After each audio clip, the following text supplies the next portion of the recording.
नमस्कार, स्वागत है आपका। एबीपी न्यूज देख रहे हैं आप। मैं हूं आपके साथ शिरीन और आइए शुरू करते हैं न्यूज एट 10। सबसे पहले आपको वो 4 बड़ी खबरें बताते हैं जिन्हें आज आप इस बुलेटिन में विस्तार से देखने वाले हैं। पहली खबर उस कातिल पति की जो वैसे तो भजन गायक है लेकिन पत्नी की हत्या के आरोप में गिरफ्तार हो गया है। इसके साथ उसकी प्रेमिका भी गिरफ्तार हुई है जिसके साथ इसकी आशिकी चल रही थी और कैसे उसने पत्नी की हत्या की आगे आपको बताएंगे। रिश्तों का कत्ल हरियाणा में भी हुआ है। एक जीजा ने 10 साल की साली को मौत की घाट उतार दिया। इसके पीछे की वजह हैरान कर देने वाली है। एक कहानी बीजेपी की उस विधायक की भी आपको दिखाएंगे जिन्होंने श्राप दिया है कि अगर लोगों ने उनकी पार्टी को वोट नहीं दिया तो वो अगले जन्म में ऊंट, भेड़, कुत्ता, बिल्ली या फिर कोई और जानवर बनकर पैदा होंगे। अब ये विधायक हैं कौन, इसकी बात भी विस्तार से इस बुलेटिन में आगे करेंगे।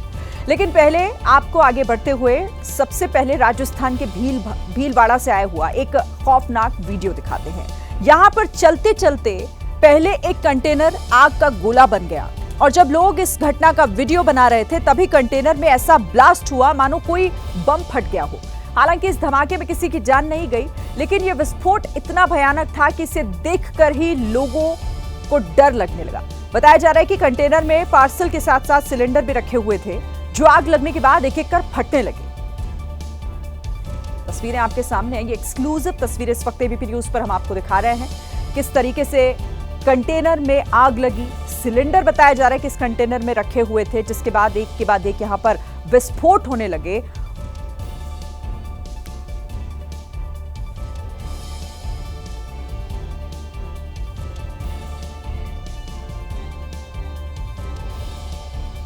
उत्तराखंड की पौड़ी में हादसा हुआ है।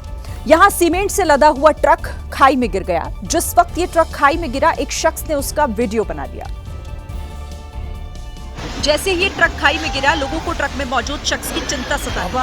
बाबा उसमें कौन है उसमें? है कौन उसमें? ड्राइवर। अरे ड्राइवर, चलो। ट्रक जैसे ही नदी के किनारे पर गिरा, ट्रक में रखा सीमेंट गुबार की शक्ल में दिखाई देने लगा। ये ट्रक कोटद्वार से पाबौ की तरफ जा रहा था, तभी अनियंत्रित होकर 50 मीटर गहरी खाई में जा गिरा। हादसे में ट्रक ड्राइवर गंभीर रूप से घायल हुआ है जिसे वक्त रहते स्थानीय लोगों ने बाहर निकाला और अस्पताल में भर्ती कराया। बाबा उसमें कौन है उसमें? है कौन उसमें? ड्राइवर। अरे ड्राइवर, चलो। बताया जा रहा है कि ट्रक का फट्टा टूट गया जिसके चलते ड्राइवर ने ट्रक से नियंत्रण खो दिया और फिर खाई में गिर गया। उत्तराखंड के ऋषिकेश में गंगा किनारे नहा रहे कुछ टूरिस्ट बाल बच गए। वो तो गनीमत रही कि राफ्टिंग गाइड्स समय रहते पहुंच गए, नहीं तो वहां बड़ा हादसा हो सकता था। हादसा उस वक्त हुआ जब टूरिस्ट भीषण गर्मी के दौरान नीम बीच पर स्नान कर रहे थे। तभी अचानक नहाते नहाते 3 युवक गंगा के तेज बहाव में बहने लगे। परिजनों को यूं डूबते देख लोग चिल्लाने लगे, चारों तरफ चीख पुकार मच गई। तभी राफ्टिंग गाइड्स का एक दल वहां से गुजरा। लोगों को डूबता देख अपनी जान की परवाह किए बगैर राफ्टिंग गाइड्स ने नदी में छलांग लगाई और सभी को एक एक कर तेज बहाव से बाहर निकाला। ये घटना ऐसे समय पर हुई है जब हाल ही के दिनों में ऋषिकेश में एक राफ्ट पलटने से देहरादून के एक युवक की मौत हो गई थी। शादियों में खर्च की कोई सीमा नहीं होती। कोई 10 लाख खर्च करता है तो कोई 10 करोड़ खर्च कर देता है। लेकिन इंदौर से एक ऐसा वीडियो सामने आया है जिसे देखकर आप ये सोचने पर मजबूर हो जाएंगे कि लोगों का दिमाग कहां तक पहुंच सकता है। गर्मी का मौसम चल रहा है, दिन में बारात निकलती थी, धूप ज्यादा थी तो लड़के वालों ने चलते फिरते टेंट का इंतजाम कर दिया, यानी ऊपर टेंट और नीचे डांस करते हुए बाराती। हालांकि कुछ लोग चुटकी लेते हुए ये कह रहे हैं कि ये डिमांड महिलाओं की तरफ से रखी गई होगी ताकि धूप में उनका मेकअप खराब ना हो जाए। अब इंदौर की इस बारात का वीडियो खूब वायरल हो रहा है। चलते फिरते टेंट के नीचे दूल्हा भी घोड़ी पर आराम से बैठा हुआ था और उसके पीछे पीछे महिलाएं भी चल रही थी।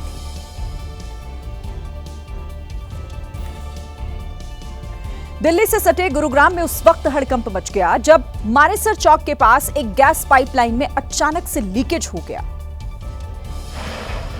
देखते ही देखते गैस पाइप ने आग पकड़ ली। आग की लपटें इतनी जबरदस्त थी कि दूर से देखी जा सकती थी। इस दौरान चौक से गुजर रहे लोगों में हड़कंप मच गया। जिस जगह गैस पाइपलाइन में लीकेज हुआ था वहीं कुछ गाड़ियां भी खड़ी थी।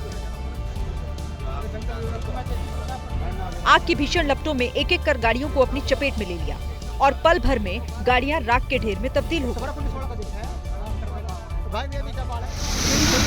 मौके पर दमकल विभाग के कर्मचारी भी पहुंचे, लेकिन कई घंटे की मशक्कत के बाद भी आग बुझ नहीं सकी। फायर ब्रिगेड के कर्मचारी जितना पानी डाल रहे थे, आग उतनी ही भड़कती जा रही थी।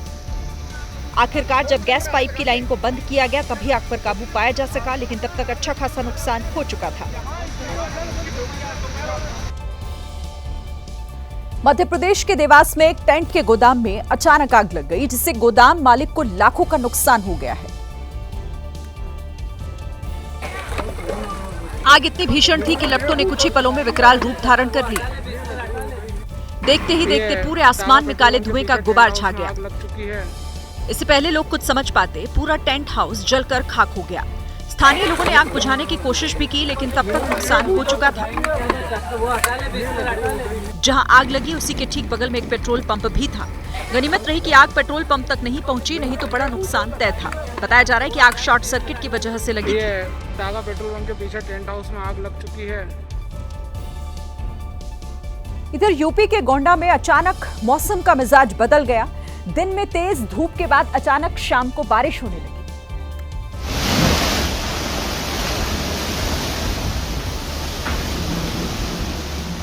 पहले जबरदस्त धूल भरी आंधी आई, जिससे दिन में अंधेरा छा गया। देखते ही देखते आसमान से पहले बारिश और ओलों की बरसात होने लगी।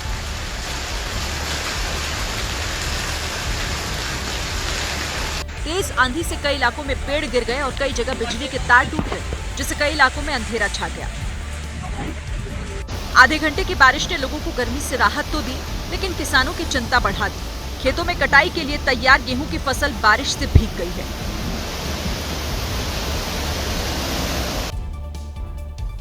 राजस्थान के अजमेर में एक हत्यारा पति पुलिस के हत्थे चढ़ा है।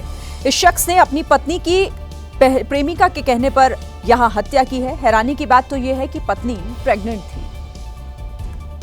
पति और उसकी प्रेमिका दोनों हवाई चप्पल पहनकर पुलिस थाने के बाहर जमीन पर बैठे हैं। पति का नाम शिवजी है और उसकी प्रेमिका का नाम रेखा।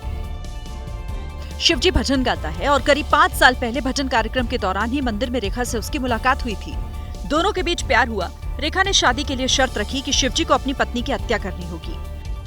13 अप्रैल को शिवजी भजन कार्यक्रम में गया, भजन गाया। रात को आकर गमछे से पत्नी शोभा का गला दबा दिया और फिर रेखा को फोन करके बताया कि काम हो गया।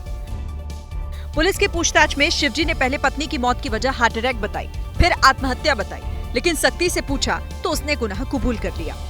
मृतका का जो पति था शिवजी, उसके पास के गांव की एक महिला से अवैध संबंध थे, जिनको लेकर के उस शिवजी ने अपनी पत्नी की हत्या कर दी। मृतका का पति और उसकी प्रेमिका दोनों को, उसका नाम रेखा है, दोनों को गिरफ्तार कर लिया है। फिलहाल दोनों सलाखों के पीछे हैं और शिवजी को पुलिस ने रिमांड पर लिया है। हरियाणा के गुरुग्राम से शर्मसार करने वाली एक खबर सामने आई है। यहाँ एक जीजा पर 10 साल की साली की हत्या का आरोप लगा है। फिलहाल आरोपी गिरफ्त में है। जीजा ने 10 साल की साली को गला दबाकर इस वजह से मार डाला क्योंकि वो अपने ससुराल वालों से बदला लेना चाहता था। मामला ओम विहार का है। आरोप है कि जीजा ने पहले हत्या की और शव को बोरे में डालकर गंदे नाले में फेंक दिया। जिस बेइज्जती का बदला लेने के लिए उसने अपनी एक योजना बनाते हुए और 12 अप्रैल 2025 को उनके घर से जो उसकी 10 वर्षीय साली थी उसको बहला फुसला करके वो ले गया और ले जाने के उपरांत उसने उस बच्ची का गला घोट करके हत्या कर दी। मोहित नाम के शख्स की शादी 6 साल पहले हुई थी। इसका एक बच्चा भी है, लेकिन फिलहाल इसका पत्नी के साथ विवाद चल रहा था। मोहित ने विवाद को लेकर कई बार ससुराल वालों से भी बात करने की कोशिश की, लेकिन ससुराल वालों ने उसकी बात पर ध्यान नहीं दिया। इसके बाद मोहित को लगा कि ससुराल वाले उसको भाव नहीं दे रहे हैं और उसकी बेइज्जती कर रहे हैं। इसी बेइज्जती का बदला लेने के लिए उसने साली की हत्या कर दी।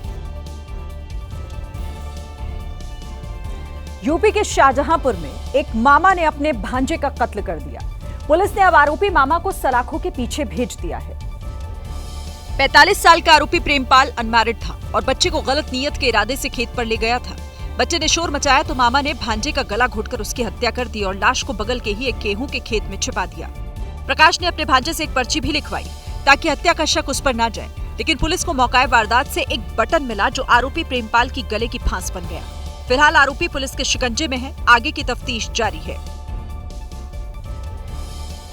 यूपी की राजधानी लखनऊ में एक बार फिर सड़क में गहरा गड्ढा हो गया और इस गड्ढे को लेकर लोगों में आक्रोश दिख रहा है। गड्ढे की गहराई 4 फीट है, लेकिन भ्रष्टाचार की गहराई का अभी तक कोई पता नहीं चल पाया है। देखने में भले ही ये सड़क लंदन की सड़कों की तरह चमचमा रही हो, लेकिन इसका खोखलापन तब सामने आया जब यहाँ गहरा गड्ढा हो गया। यानी आप लखनऊ में हैं तो जरा संभल कर चलिए, क्योंकि कहीं से भी पाताल के द्वार खुल सकते हैं। ये वीडियो लखनऊ के ही एक पॉश इलाके का है और पुलिस कमिश्नर का आवास यहाँ से चंद कदमों की दूरी पर है। अच्छा हुआ पुलिस कमिश्नर की गाड़ी इसमें नहीं धंसी, वरना सड़क बनाने वाले ठेकेदार पर कड़ी कार्रवाई हो सकती थी। ये वीडियो देखकर लखनऊ के लोग थोड़ा डर सकते हैं, क्योंकि कब, कहां और किस तरह का गड्ढा हो जाए ये कोई नहीं जानता। हालांकि पहले भी लखनऊ की सड़कें अचानक धंस चुकी हैं। हो सकता है कि लखनऊ वालों को ऐसे सरप्राइज गड्ढों की आदत हो गई हो। मध्य प्रदेश के राजगढ़ में विरोध की एक अलग ही तस्वीर सामने आई है, क्योंकि जब बार बार शिकायत करने के बाद भी सीएमओ ने कार्रवाई नहीं की, तो पार्षद पति ने सोए हुए सिस्टम को जगाने के लिए सीएमओ के पैर दबाने शुरू कर दिए। पहले दंडवत प्रणाम किया, फिर हाथ जोड़े और इसके बाद पार्षद पति राकेश जायसवाल सीएमओ के पैर दबाते हुए कहने लगे कि आप थक गए होंगे, आपके पैर दबा देता हूँ। तोड़ दिया था आपको और आप मैदान छोड़ के भाग रहे हैं।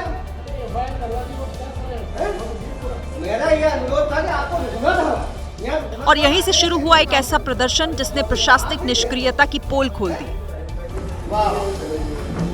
आपको साथ साथ धन्यवाद है कि आप पूरी मीटिंग लेने के दुनिया को काम छोड़ के पधारे खिलचीपुर में और नगर पालिका की संपत्ति बचाने का प्रयास करा। हमारे नगर की धरोहर है, शासकीय सार्वजनिक शौचालय बस स्टैंड पर था। उसको कुछ लोगों ने तोड़ दिया, हमको जानकारी लगी कि ऐसे तोड़ दिया रात में, और उनका सामान भी चुरा ले गए। तो इस बात का हमने सीएमओ साहब से निवेदन करा। तस्वीर राजगढ़ के खिलचीपुर की है, जहां एक दिन पहले कुछ अज्ञात बदमाशों ने बस स्टैंड पर बने शौचालय को तोड़ दिया था और शौचालय में लगा सारा सामान चुरा कर ले गए। जब स्थानीय पार्षद ने इसकी शिकायत सीएमओ से की थी, तो एक्शन लेने में आनाकानी करने लगे। लेकिन जब 24 घंटे बीत जाने के बाद भी मुख्य नगर पालिका अधिकारी अशोक पांचाल ने कोई कार्रवाई नहीं की, तो नाराज पार्षदों ने राजगढ़ से लेकर भोपाल तक अधिकारियों को इतने फोन खटकाए कि सीएमओ को भोपाल की यात्रा रद्द कर खिलचीपुर लौटना पड़ा। ये कोई बात है क्या? अपनी सास की संपत्ति और खुद थाने जाकर शिकायत दर्ज करानी पड़ी, जिसके बाद पुलिस ने कार्रवाई करते हुए सीसीटीवी खंगाला, जिसमें एक जेसीबी दिखी। पुलिस ने जल्द ही आरोपियों की गिरफ्तारी की बात कही है।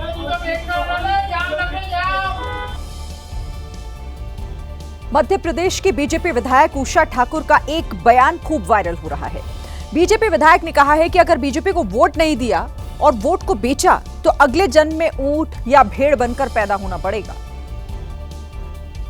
उषा ठाकुर इंदौर के महू से विधायक हैं। वो अपने ही इलाके में कार्यक्रम को संबोधित कर रही थी और बीजेपी को वोट देने की अपील कर रही थी। कुछ ले दे भी लिया, ले लो भाई, पर वोट डालते समय अपना ईमान मत गवाओ। वोट तो भारतीय जनता पार्टी को ही देना, जो राष्ट्र धर्म संस्कृति की सेवा करती। लेकिन इसके आगे विधायक ने जो कहा, वो सुनकर वहाँ मौजूद लोग ही हंसने लगे। जिसने बेईमानी करी, ये जो गिलासधारियों के पैसे लेके, साड़ी लेके, गिलास लेके, दारू लेके जो तटस्थ हुए, वो सब अपनी डायरी में लिख लेना। पक्का अगले जन्म में दिख रहा ना आपको, ऊंट भेड़ बकरी कुत्ते बिल्ली, जो लोकतंत्र बेचेगा वो यही बनने वाले हैं, पक्का लिखना। बीजेपी विधायक ने दावा किया है कि वो भगवान से सीधी बातचीत करती हैं।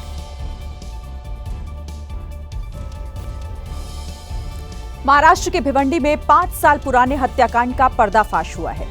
पुलिस ने 5 साल पहले 17 साल के एक लड़के की हत्या के आरोप में एक मौलाना को गिरफ्तार किया है।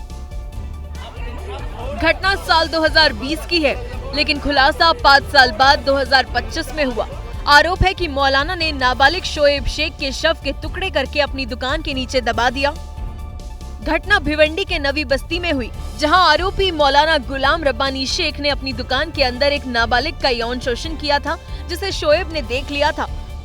पकड़े जाने के डर से मौलाना ने दुकान में गला घोटकर युवा की हत्या कर दी और शरीर के टुकड़े टुकड़े कर उसे अपनी दुकान के नीचे दबा दिया। सालों बीत गए हैं, लेकिन लापता लड़के का पता नहीं चला। साल 2023 में सुराग मिलने पर पुलिस ने मौलाना को हिरासत में लिया था, लेकिन वो पुलिस की पकड़ से भाग निकला और अपना ठिकाना बदलकर दूसरे राज्य चला गया। इसके बाद क्राइम ब्रांच की टीम ने गहन पड़ताल के बाद केस की गुत्थी सुलझाई और मौलाना को गिरफ्तार कर लिया। पूछताछ में मौलाना ने अपना अपराध स्वीकार कर लिया है। यूपी बिहार में इन दिनों गेहूं की कटाई का सीजन चल रहा है, लेकिन लखीमपुर में उस वक्त हड़कंप मच गया जब गेहूं काटने पहुंचे किसान को खेत में मगरमच्छ दिख गया। ये मगरमच्छ खेत में इसी तरह आराम फरमा रहा था। लोग यहाँ पहुँचे तब भी यहाँ से नहीं हटा, मानो खेत पर कब्जा करना चाहता हो। किसानों ने इसे इस वजह से परेशान नहीं किया क्योंकि डर था कि कहीं ये गेहूं की फसल खराब न कर दे। सब गेहूं नुकसान कर देगा, रहने दीजिए। उधर से आया, ऐसे से आया गेहूं ऐसा है ना, अब सब गेहूं तोड़ देगा, रहने तो अभी आके ले जाएंगे सब। आ जाएगा। हालांकि कुछ ही देर में वन विभाग की टीम मौके पर आई। पहले इसे जाल में बांधा गया, फिर गाड़ी की डिग्गी में डालकर टीम इसे अपने साथ ले गई और नदी में छोड़ दिया गया। अक्सर धीमी रफ्तार से चलने या काम करने वाले लोगों की तुलना कछुए से की जाती है, क्योंकि एक आम धारणा है कि कछुआ एक सुस्त और आराम पसंद प्राणी है। लेकिन कछुए की जो कहानी आज हम आपको बताने जा रहे हैं, उसे सुनकर आपकी सोच जरा बदल जाएगी, क्योंकि इस कछुए ने 1, 2 या 100 नहीं बल्कि पूरे 4,500 किलोमीटर का सफर तय किया है। ऑलिव रिडले प्रजाति के इस कछुए ने ओडिशा के गहिरमाथा से अपना सफर शुरू किया और श्रीलंका से त्रिवेंद्रम होते हुए महाराष्ट्र में रत्नागिरी तक पहुंच गया।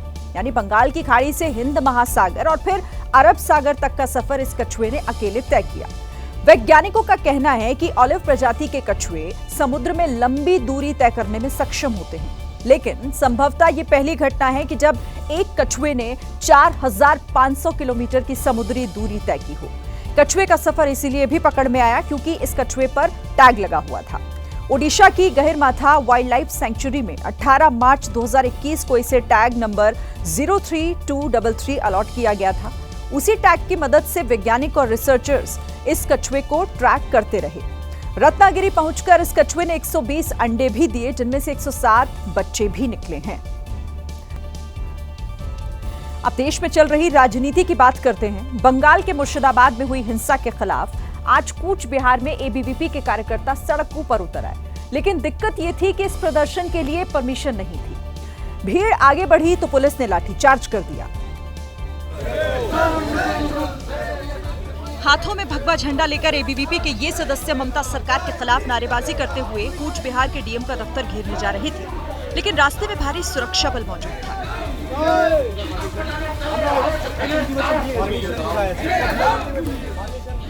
जैसे ही ये प्रदर्शनकारी सुरक्षा बल के पास पहुंचे, एक अधिकारी ने इनसे प्रदर्शन की अनुमति वाला कागज मांगा, लेकिन इनके पास वो कागज नहीं था। सुरक्षा बलों ने इन्हें प्रदर्शन खत्म करने को कहा, लेकिन ये नहीं माने और सड़क पर ही बैठने की बात करने लगे। पहले बहस हुई, फिर माहौल गर्म हुआ। इसके बाद सुरक्षा बलों ने इन प्रदर्शनकारियों को लाठी लेकर दौड़ा दिया।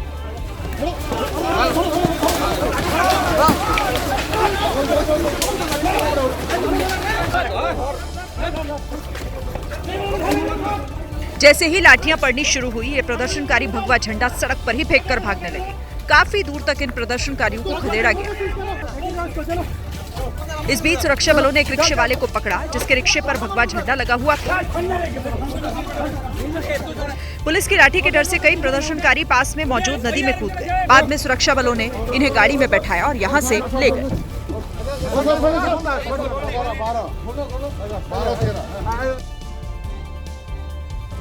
बंगाल के मुर्शिदाबाद में हुई हिंसा के मुद्दे पर हिंदू धर्मगुरुओं ने भी ममता सरकार के खिलाफ मोर्चा खोल दिया है। बागेश्वर धाम के महंत धीरेन्द्र शास्त्री और कथावाचक प्रदीप मिश्रा ने बंगाल सरकार पर जमकर हमला बोला।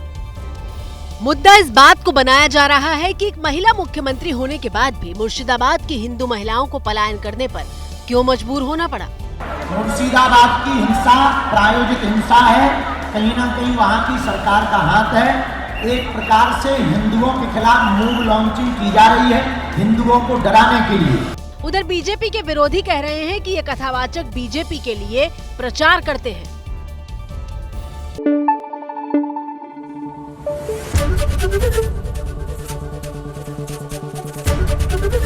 एबीपी न्यूज आपको रखे आगे।